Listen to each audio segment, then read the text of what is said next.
Hello. Sorry, I look massive in this webcam, but it's a bit of a quick setup to go over this blog post that we mentioned in Quinn's most recent video entitled "Investigation: How Roblox Isn't Exploiting Developers and Why People Make Games Isn't Trustworthy." Now, I will say, before we get into the very serious and long business of going through all of EcoScratch's arguments, love this header. Yeah. Game recognized game. That's the People Make Games sort of logo, but scrambled slightly. I think this is actually the header image from the YouTube channel as well that's been... Oh, and then run through a filter. Okay.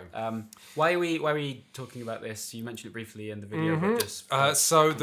we're talking about this article. We don't know who EcoScratcher is, but I put out a first video on Roblox titled "How Roblox is Exploiting Young Game Developers," and Roblox Corporation suggested we take that video down, and we asked why, and Roblox eventually sent us a link to this blog post saying, this is a quote from their email to me, are you going to change or remove your video based on any reporting in this article? So we're in the unusual situation now of defending our reporting based on not anything Roblox have said, but on what EcoScratcher has said. And EcoScratcher, we don't know them outside of this blog, where they occasionally write about Roblox things, and they have a YouTube channel. We wouldn't usually reply in this way, but given that Roblox themselves pointed us towards it, we feel like a multi-billion-dollar corporation has said, "Hey, this EcoScratcher person is onto something." At least at the time of recording this video, the most expensive video games company in the United States of America. Anyway, let's jump in. So it begins by setting the context of the thing. Shall I read the blog? The opening statement? Yeah, go for it. And then when you want to jump in and talk about things, just sure, we'll do. Interrupt me. So it says a YouTube video and now a Wired article pertaining to issues regarding development on Roblox has been circulating both within the Roblox game development community and the general indie community. However, the topics discussed in the video either are not exclusive to Roblox or simply do not exist at all.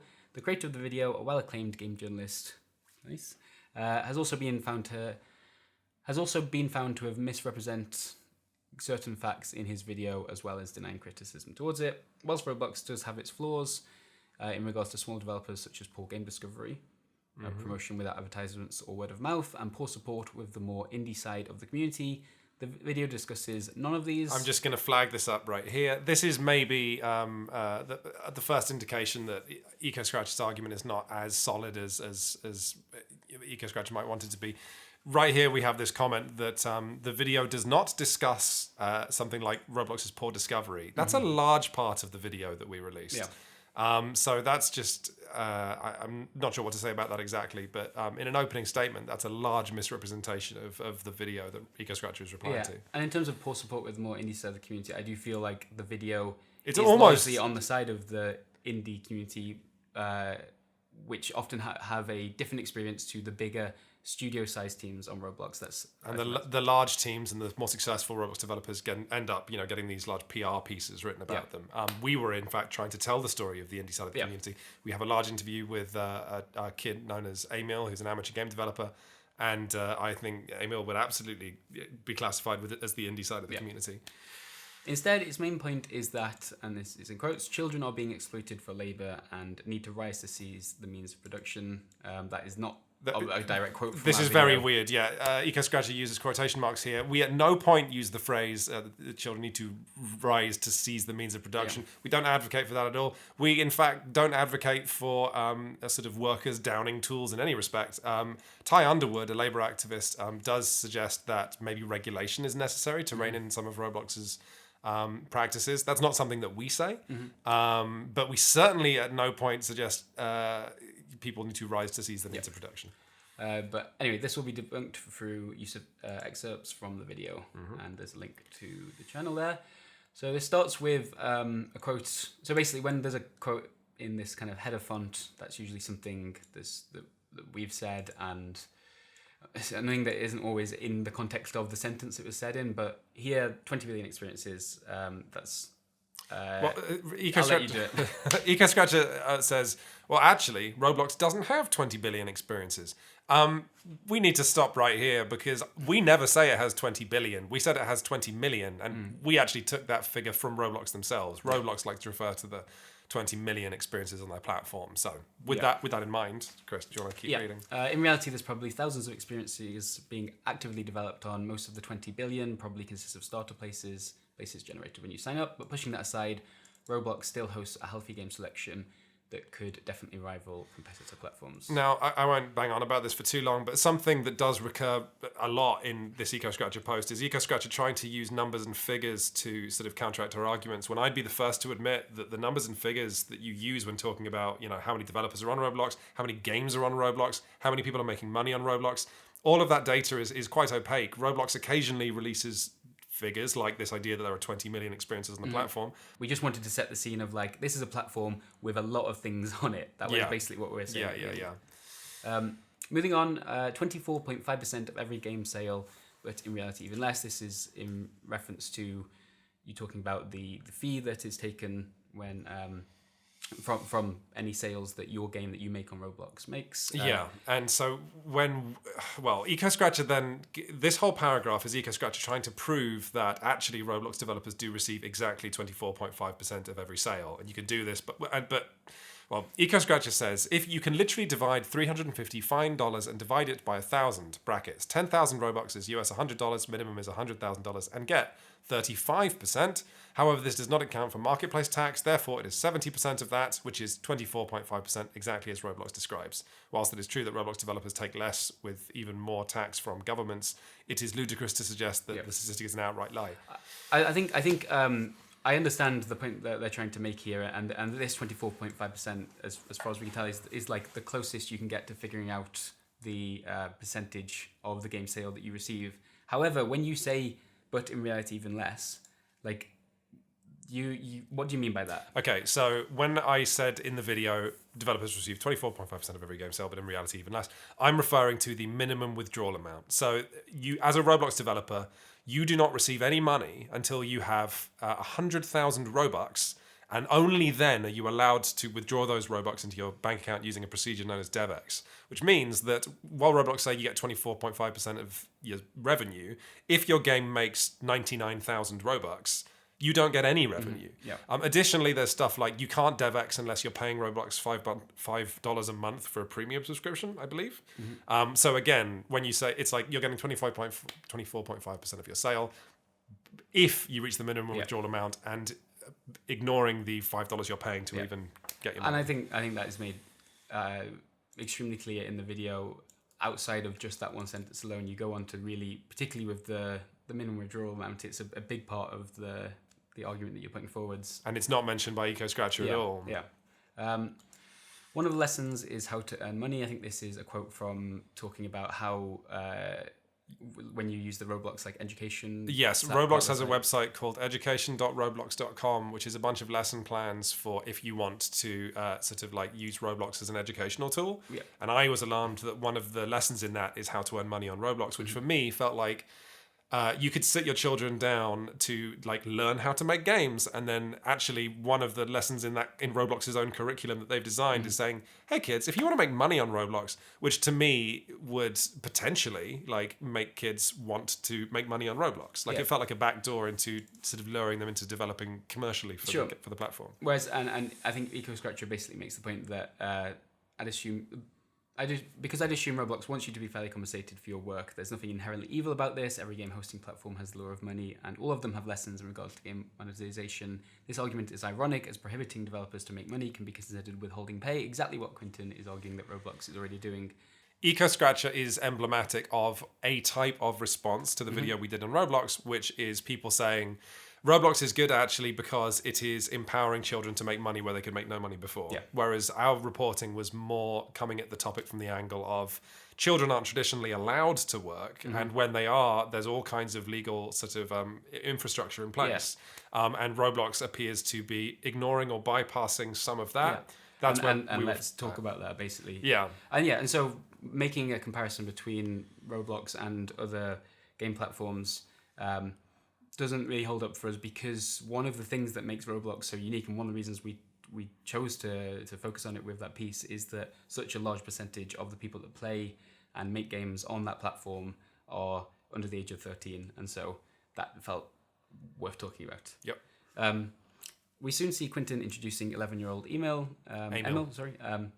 a hopeful Roblox developer like other developers on this platform, because proving your point that children are being abused as forced labor on a platform for digital experiences also apparently involves making a child out as some sort of fallen messiah, which is inherently exploitative of Quintin to do so, given the age of Emil and the subject in question. Can we just flag up here that the reason we're talking about this is Roblox Corporation sent us a link to this article and said, are you going to take down your reporting based on what's raised in this article? Roblox Corporation, which is supposed to, I'll generalize here, have the back of the kids who like Roblox, linked us to an article that compares Emil, a developer who was disappointed by Roblox, as like that we are somehow manipulating this kid by telling his story. Yeah. This kid was really excited to tell his story, by the way. Yeah. The only reason why Quintin is not interviewing a much older developer is because older developers are wiser about how Roblox works with children, much more likely to drum up ethos and pathos to generate engagement to his video.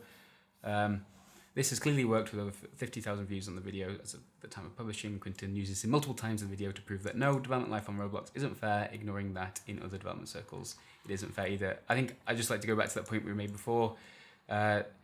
Comparing Roblox to other development circles doesn't always hold up, because Roblox has such a large percentage of players and developers that are under the age of 13, which is why we found it interesting, which is why we spoke to a developer under the age of 13. If Roblox was not so heavily marketed at kids, if the user base was not entirely, almost entirely young people, we would never have done reporting on it. Yeah. It would just be a development platform like anything else.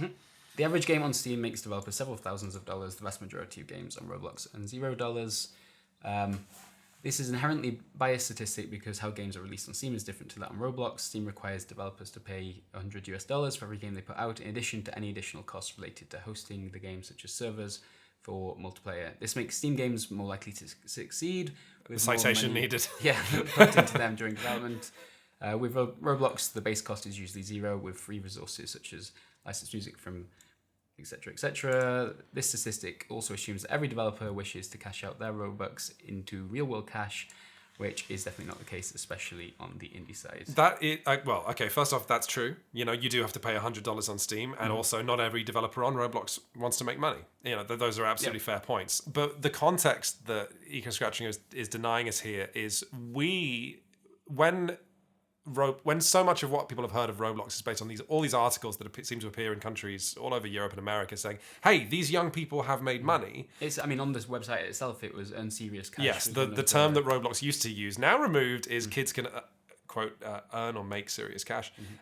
We used this sentence to sort of just give people the context before we went in later into the video to say, hey, you might have heard people can make money on Roblox. Therefore, might be useful to know that the average game on Roblox earns $0. Yep. And that's just to set people up and know what to expect. So it was a point of reference, but not the foundation to our argument. Sure. This is partway through a sentence. Hustle and get in front of content creators or pay Roblox to advertise. This is about how people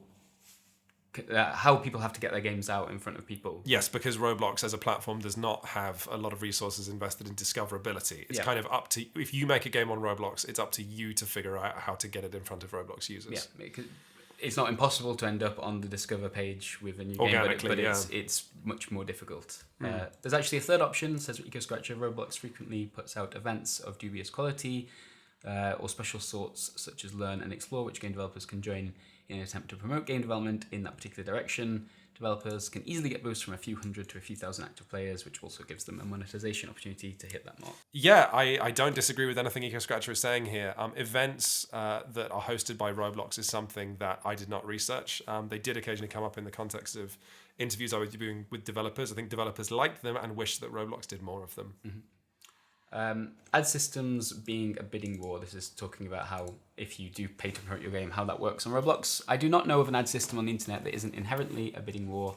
This argument doesn't exactly apply to Roblox anyways. Ads aren't the only way to advertise, as discussed above. In fact, word of mouth is the most effective form of reaching the most players, with some developers getting to the front page spending naught. So I feel like I keep saying the same thing here, but I do not know of an ad system on the internet that's inherently a bidding war. I agree with that statement. It's how a lot of ad systems work. It's how YouTube's adverts work. It's how a lot of Google AdSense stuff operates. I understand that concept.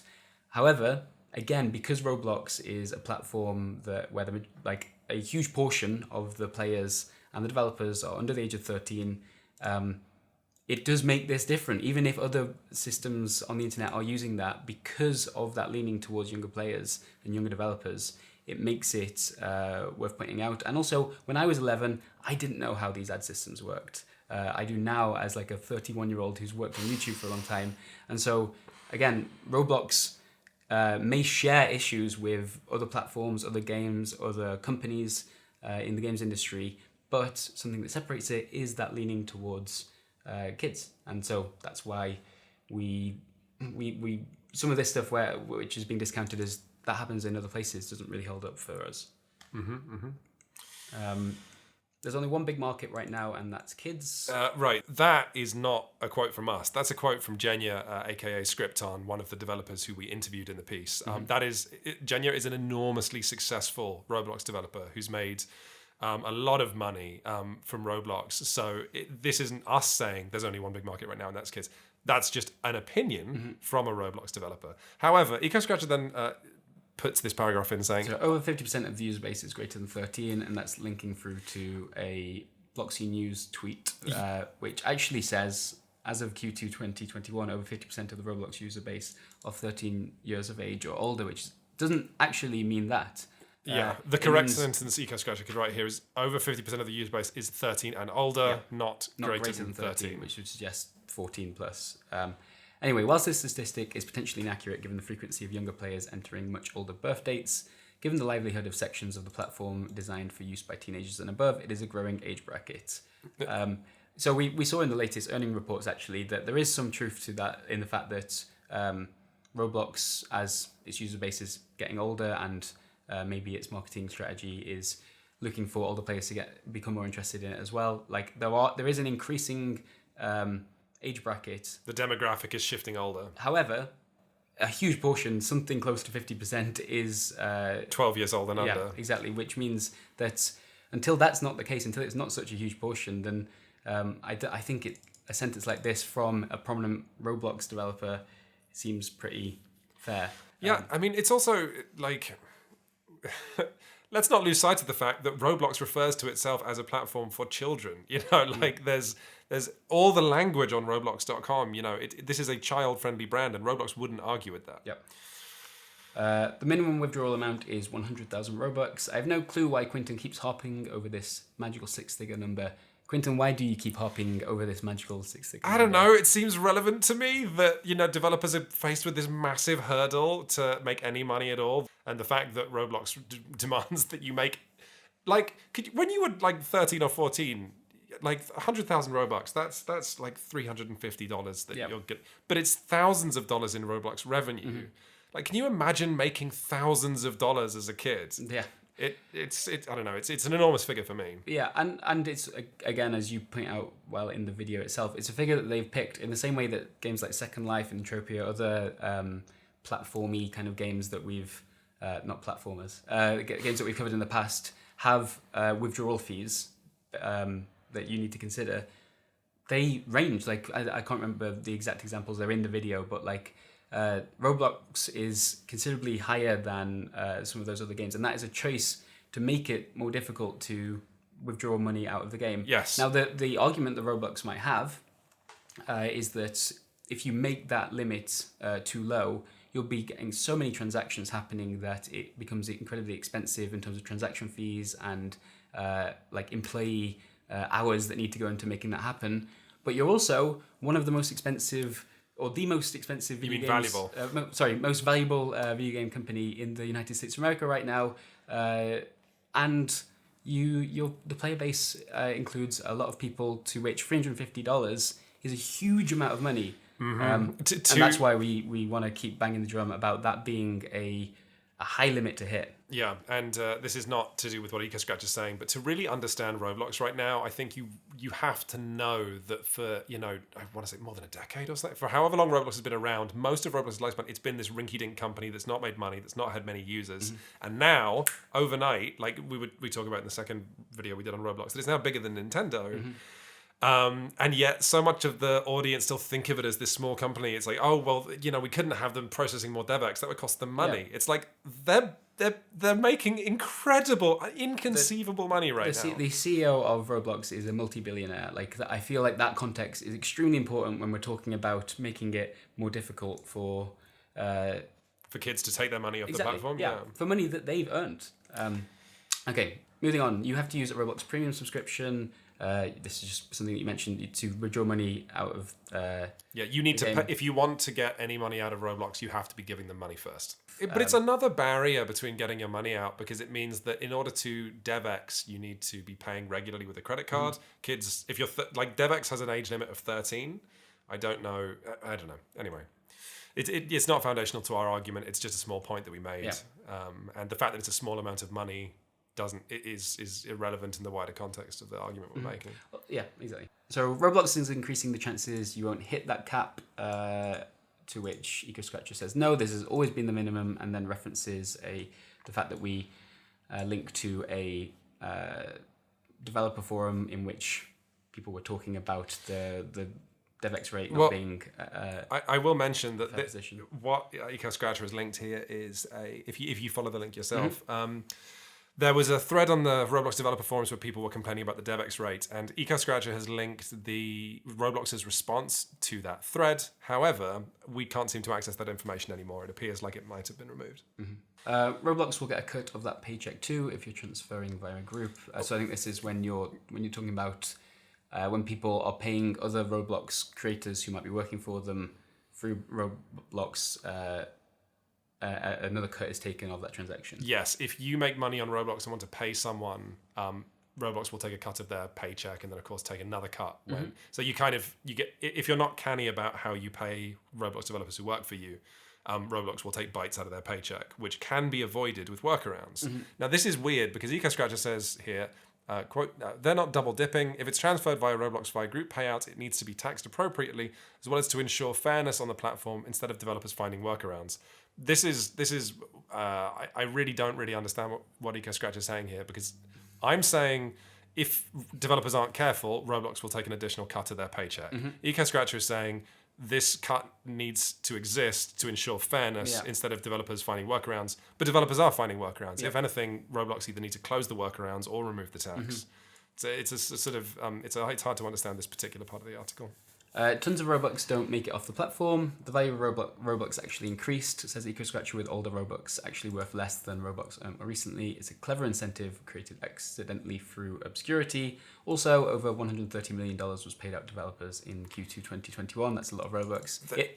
That is a lot of Robux. And in fact, we know from the earnings reports that year over year, the amount of Robux being paid out to developers is increasing dramatically. Yes. However, the size of the company, the number of players involved, the amount of money being spent on Roblox is also dramatically increasing. Yes, every quarter, Roblox Corporation makes way more money and the developers make slightly more money because the developers are simply receiving a smaller cut of all that revenue. But I will say here, when EcoScratcher says the value of Roblox actually increased with older Roblox, I don't understand the point that they're making here. I don't know if that is to do with when purchasing Roblox at an earlier before point. They were worth more money, but I don't. Historical mining and logging currencies paying in script. So this is just it's hard with some of these taken out of context of the also, that's a misquote because even the full quote would be historical mining and logging companies paying in script. That does make logging currencies. Weirdly, logging currencies was like sort of made sense. As script is a logging currency, nobody is getting poorer when they previously earned no money over the creations, as is the case with other platforms targeted towards children. Not to mention that there is. I didn't read that as a sarcastic question, but it was. Not to mention that there is a big difference between developing a game and torturing your body. Not to mention that mining was one of the few employment opportunities for workers back then. No more.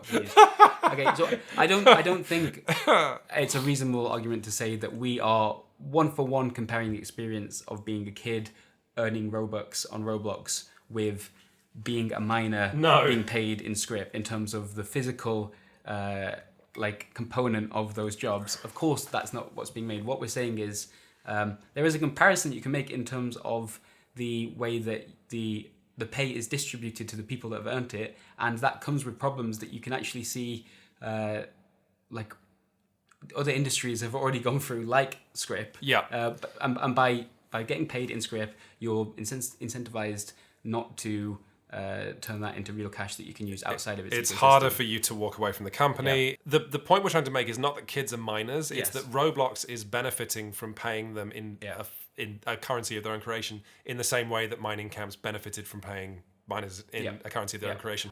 Moving on to, it's hard to migrate. This is in terms of like if you make a game on Roblox, it's hard to take it off the platform. Exactly. Yeah. Some references to developers that have managed to do that. It's hard, but not flat out impossible, says EcoScratcher. That's why we said it's hard and not it's impossible to migrate. Unsustainable expansion. EcoScratcher actually agrees with us there. Yeah. We both agree that it's hard, but not impossible. Unsustainable expansion. This whole bit here actually is when we start talking about how Roblox is growing as a company and how there are comparisons that you can make with companies like Amazon, which weren't profitable for a long time, but actually grew at such an exponential rate that they were able to control their market sectors and then become enormously profitable. Especially in Amazon's case, obviously. The argument that investors make is we're going to pay for you to take control of this sector, and it doesn't matter how much money you lose, because at the end, you can make everything profitable, as people are seeing with Uber now, increasing their prices and stuff. So the first part is that that Roblox has existed for over 15 years, and it's only now growing at this exponential rate. Yes, I don't disagree with that. I don't think it also discounts the idea that once that exponential growth happens, problems come along with that kind of growth. Control the entire market sector. This again these quotes are taken out of context because you're talking about how Amazon and Uber and companies of that level, they grow until they control the entire sector, and then they make a lot of money very quickly. So EcoScratcher says that Roblox already do control their market sector, and it's really hard for competitors to compete with them. Okay. Roblox could reasonably turn around and say, "Why not?" This is they could turn around. No, this is a straight up misquote because the quote here is Roblox's investors. Could reasonably turn if around. Roblox wasn't losing money, could turn around and say, "Why aren't you losing money?" Because that's how these businesses growing to try and dominate market shares. Like that's how that there's one way in which they can do that. You're just pointing out that them not being hugely profitable year over year isn't necessarily something that their investors would have an issue with. Yeah. And I don't think this is actually to do with that. Yeah, I don't understand Roblox this has demonstrated an ability to listen to community outcry, whether for the better or for the worse. This also applies to other online platforms that give creators money, such as YouTube. We're literally talking about the investors there, but that word isn't in the quote. So this is quoting Emil, cycle of spikes that go up and down. I don't even know if that's a direct quote from Emil. Oh, is it not? Oh, right. I feel like this is EcoScratcher kind of loosely summarizing what we were saying. Right. Or maybe, but it's. I guess that's in the context for why we were talking about that, and because it does come from that interview with Emil, is about how if you are a developer that's had a big hit, you are able to weather those spikes of popularity. Yes, much more easily than a developer that hasn't yet had a hit and that doesn't have that kind of financial safety net. Mm-hmm. If you make an indie game and your spike of interest loses, then you kind of drop off the face of the earth. Yeah. Whereas if you're a big developer with a big fan base, it's easier for you to... So EcoScratcher says, whilst it is true that more successful developers will be cushioned from spikes, it doesn't mean that large game development studios will come out with a hit every time. Okay, so we agree. Yeah, I don't think that's in contrast to what we're trying to say. A very small fraction of its developers get all of the money. Not exactly. You will cover this next. Go full-time and hire people for them. While I'm not going to advocate for trickle-down economics here, the effects of more money results in big development groups, which benefits a group of people who may not have had the opportunity to develop their skills at a high caliber. This is because owners are much likely to treat their subordinates better than in other fields because of high competition, as will be discussed later. This does not counter our argument. This is just evidence of EcoScratcher's politics different from ours. Yeah, well, I think it's fair. But again, this will be discussed later, so we'll get back to that, I suppose. The only concession is premium payouts, which only make the rich richer. Very wrong indeed. Yes, it does do that. Absolutely wrong. Yeah. I mean, you're right. Yes. But it also gives Robux to those games which aren't exactly monetarily focused and are lacking in much more avenues to do as such. to do so are such as showcases and hangout games, both much smaller than the monoliths that you and I know, which are also the more creative and social sides of the platform. It's like objecting to a universal basic income or other forms of welfare just because Jeff Bezos can apply for it. You're ignoring the 99% deliberately to hone in on the 1%. I think this is just flat out incorrect. Yeah, so the way that premium payouts works is based on time spent in the game, right? Yep. If you're a Roblox subscriber, all the Roblox subscribers, all the games they choose to play, if you do that in a big pie chart, and then so like if they'd spend 10% of their time playing, Blox World, then the creator of Blox World received 10% of this chunk of Roblox's YouTube revenue. has a very similar system with its premium thing as well. The difference here is that Jeff Bezos would not, in a universal basic income world, Jeff Bezos might earn the same amount that you and I would per month. But actually, a Jeff Bezos in the world of Roblox with the premium payouts would receive an income much greater if their games are the most popular things on the platform. Yeah. And so I think that it is a fair point to argue that this, although there are going to be situations where hangout games and games that don't have clear monetary sort of foundations to them can earn a revenue through this, it's also not the golden bullet to fix the fact that smaller developers that are yet to hit that sort of discover page and get that momentum are not going to receive the kind of substantial amounts that we're talking about here that Jeff Bezos, whoever Jeff Bezos of Roblox is. I mean, there are ways you could fix this system, not that we're talking about that in this video. Their interests do not align with workers. This is a quote from our interviewee, Ty Underwood, saying that you can't organize bosses, you can't encourage bosses to go on strike because bosses want production to continue. Therefore, bosses' interests do not align with workers. EcoScratcher says that because it's simple to switch jobs on Roblox, you can go to the Talent Hub or another place and get hired by someone else recruiting for a job. We literally have in the video that's just gone live, you'll see an example of someone talking about not wanting to criticize a bad boss who has potentially underpaid them because they worry about the reputation impact that would have and would potentially impact them getting a job with someone else further down the line. But I also just don't really get what the point is. Bosses' interests don't always align with workers. Like that's a quote from a labour organizer. I don't think it's a particularly controversial one to hear a labour organizer say. No, and can I once again remind people that EcoScratcher follows this up with, man, it was a mistake to get a labour advocate to comment on Roblox development, was it? I think the grammar might be a bit wrong there. But Roblox is sending us a link to an article that is disparaging labour advocacy. I'd actually sort of forgotten that by the time we got to this point in this video. Yeah. Roblox is saying, hey, you should read what this person has to say. This person who says labour advocacy is dumb. No labour is being done on Roblox. Okay, we're almost there. In the latter parts of the video, Quentin talks about the inevitable game developer crunch, a common symptom. I do not refer to it as inevitable in any way. Mm-hmm. Not only exclusive to Roblox, but also the entire industry, and probably the only part of the video I do agree with. But if your purpose on Roblox is only to make money, as the video sets out to be, it's too late. Everyone else has beaten you there. Games need to have a bit more of a soul to rise nowadays with the shovelware firmly locked down by bots. I don't really get what that has to do with crunch. You have to be willing to crunch. You have to be willing to put your soul into a game. I'm not totally sure either. Crunch also isn't a problem exclusively related to the Roblox platform, and it shouldn't be framed this way. I don't think at any point did we say that crunch is a problem exclusively related to the Roblox platform. If you go to our YouTube channel, youtube.com/peopleMakeGames, you might find a number of videos to do with crunch in various parts of the games industry.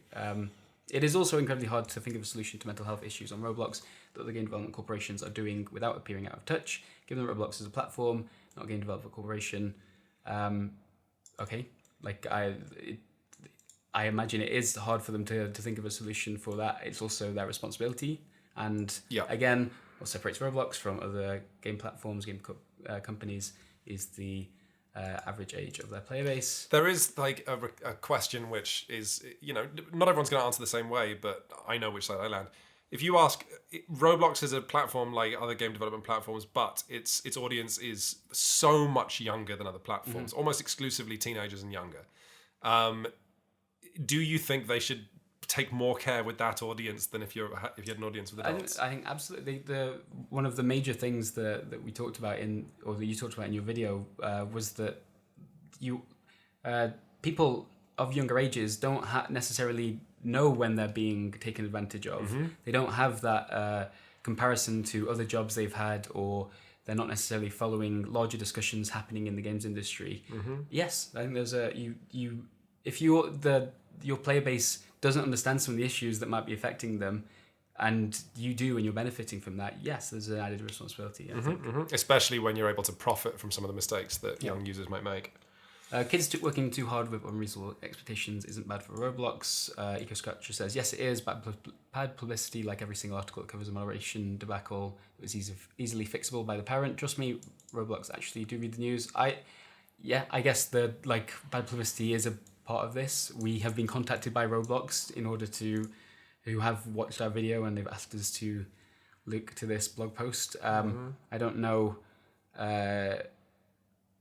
I guess the wider point that you're making is that whilst these problems have been going on, Roblox has, again, just become the most valuable video games company in the United States of America. I feel like I keep repeating the same few points, but they feel really important. No, they're they're bigger than Riot. They're bigger than Activision Blizzard. They're bigger than Nintendo. So also, I will say so it can't have been that bad for Roblox just yet. Let's just say that. Yeah. Also, it's just worth repeating here, or worth saying, nowhere on Roblox's official materials, nowhere on the website or any of the tutorials or lessons, did I ever read messaging from Roblox Corporation saying, "Hey kids, don't work too hard. Don't work for too long. Be careful. Here's what burnout don't work is. For too little if you're getting paid. Make sure if you want money, make sure you're getting enough." Therefore, I personally drew a conclusion that that these kids working hard is maybe good for the company. Okay. By my estimation, 99% don't make money. Now, this is interesting. EcoScratcher links to these two graphs here, which show that the amount of payouts going to developers at these different sort of rates has increased between the years preceding September 30th, 2020 and December 31st, 2020, which I think is again, as we said earlier, that it's undeniable that more people are getting paid out a greater amount of money each year. But that also aligns with Roblox becoming significantly more successful in that period as well. Yeah, what we can learn from this chart is that Roblox does a whole lot of DevX transactions, a tremendous amount of DevX transactions that are below the $1,000 level. I find that interesting, personally. Yeah. I also find it interesting what EcoScratch says down here, that at December 31st, 2020, there are 3,300 developers with active DevX accounts. 3,300 people pulling money out of Roblox. Now, well, plus as they point out, there are some people that don't get paid directly. A lot of people, Roblox, I would say, yeah. Which I guess those are employees of the people who are DevXing. You can make your estimations with how many developers aren't earning any money at all, but it's not as high as 99%. No, I think the closest I get to 99% though is if you take, there's 20 million games or 20 million experiences, which we know that lots of them aren't real games. But then 20 million but there's only 3,300 people who are actively pulling money out of Roblox. I think that's I think there's maybe a fair criticism here that I agree. Saying 99%. It's too high. And it's something that we just don't know. have the numbers to know. However, given some of the numbers we know, that 3,300 developers and the rough estimate of how many experiences there are on the platform, it's a huge portion. the vast majority of developers are not pulling money off. But then even what's a developer? If you're a kid who plays around in the editor for an hour or 10 hours or 100 hours or 1,000 hours, exactly. It's impossible to extract skills from Roblox. This is a quote from Ty Underwood, which is talking about how once you learn how to make a game in Roblox, it's not only is you can't take the game out of that platform, but actually some of the skills don't transfer particularly easily if you've learned to code in Roblox compared to then trying to use GameMaker, for example. I think Ty specifically, I don't know if this made it into the video, but talked to me about how the way Roblox allows people to 3D render stuff is that's actually it's an idiosyncratic skill that's kind of unique to Roblox, and you need to learn all over again. Yeah. That being said, I can understand the point. Of course, learning to make a game in Roblox is of course going to inspire you to think about making games on other platforms, and also give you some basic understanding of game development that you can then use elsewhere. Yeah. I think I think Ty Underwood was just trying to get across the point of how difficult it is to like one for one take those experiences out of Roblox and then immediately jump into a game development career potentially elsewhere, which I don't think there are some hurdles in between those. Yeah, and I think you and I would agree that with like when Ty says it's impossible to extract your skills from Roblox, I think us two and even Ty might argue that that's like he might have been exaggerating in that moment, but also it's worth having that in the back of your mind when you think about like if you learn to code for Roblox, you do need to learn everything all over again if you want to learn in say Unity. Yeah. Even though some of the information is handy. Empowering kids as workers and as what they would achieve. I think this is a misquote, isn't it? Yeah, I mean, I personally I hope don't you didn't think write that in the script. Empowering kids as workers and as what they would achieve. So empowering kids as workers. Oh, I think we did. Did you? Did I make a note? No, I'm afraid not. Oh no, wait! It was at the end of the script when we say Roblox is empowering kids to become workers. Roblox doesn't make money from kids working sustainably. No. Shall I find what the thing is? Yes. Let's see. Oh, we got it. Yeah. What makes Roblox money is empowering kids into workers with unreasonable expectations of what they can achieve on this platform in a way that would be illegal if it wasn't happening online. Right. And to that, EcoScratch says, the child labour thing is overarching this entire piece and it needs to stop. It's creepy and it doesn't happen except for very few edge cases. One thing, like we have found in the course of our reporting, you know, we've talked to children who have definitely had unrealistic expectations of what they can achieve.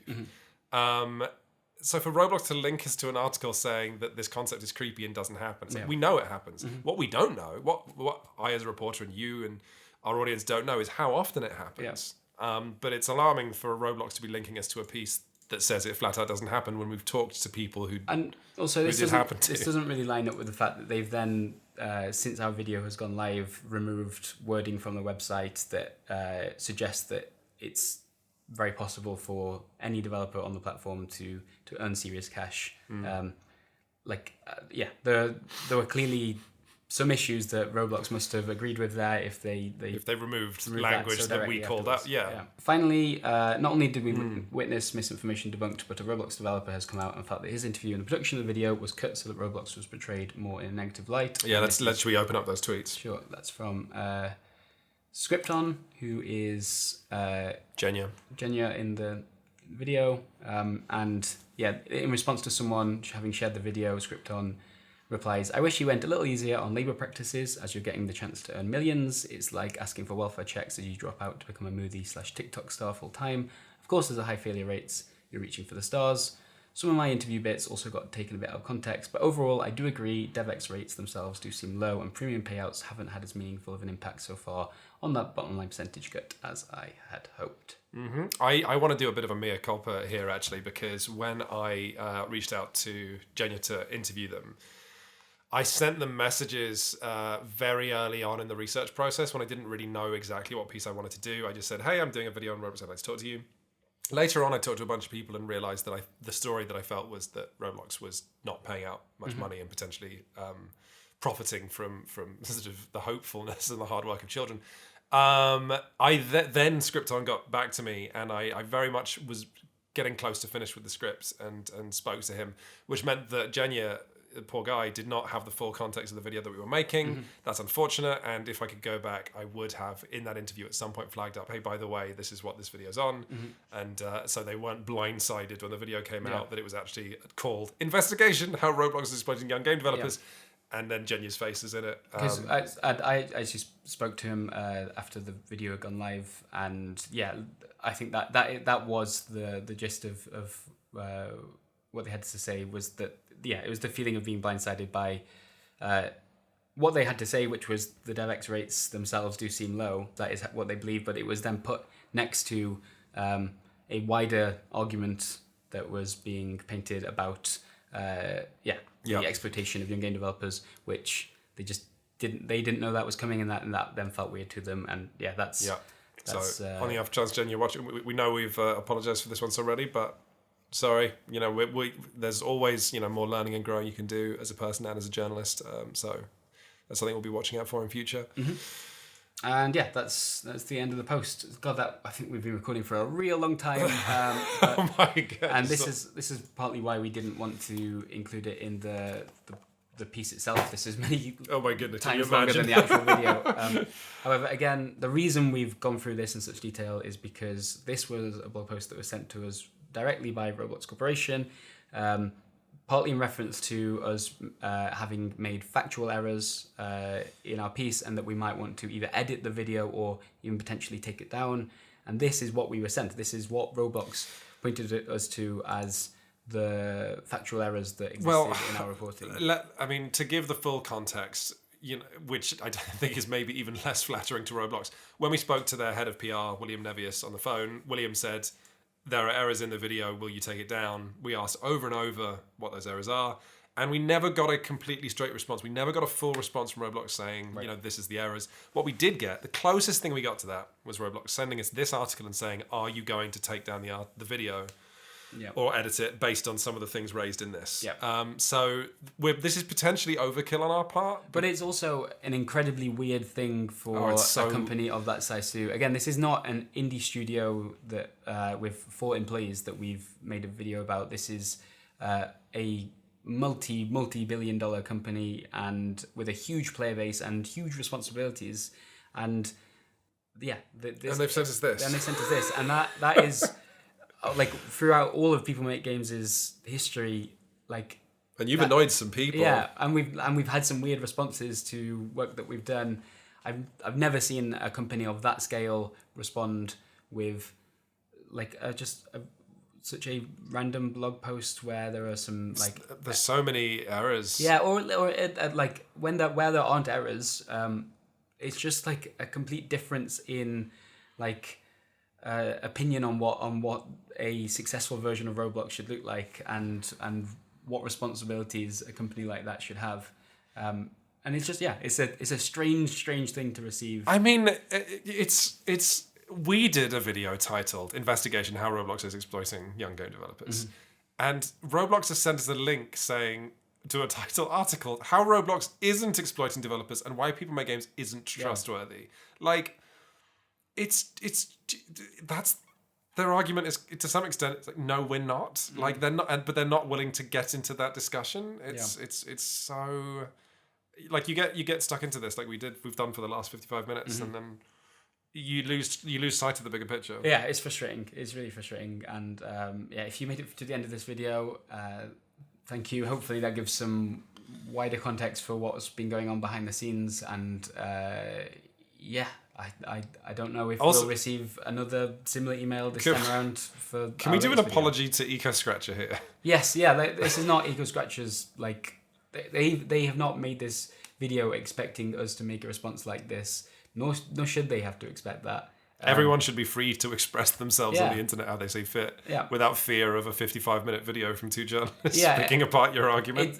And again, it's really not something we like to do at all, and it just feels like we've sort of had to, given the way that the kind of communication we've had with Roblox more directly. It's a very weird situation. If we make a video and the company that we're talking about says that we've made factual errors, we have to take that really seriously.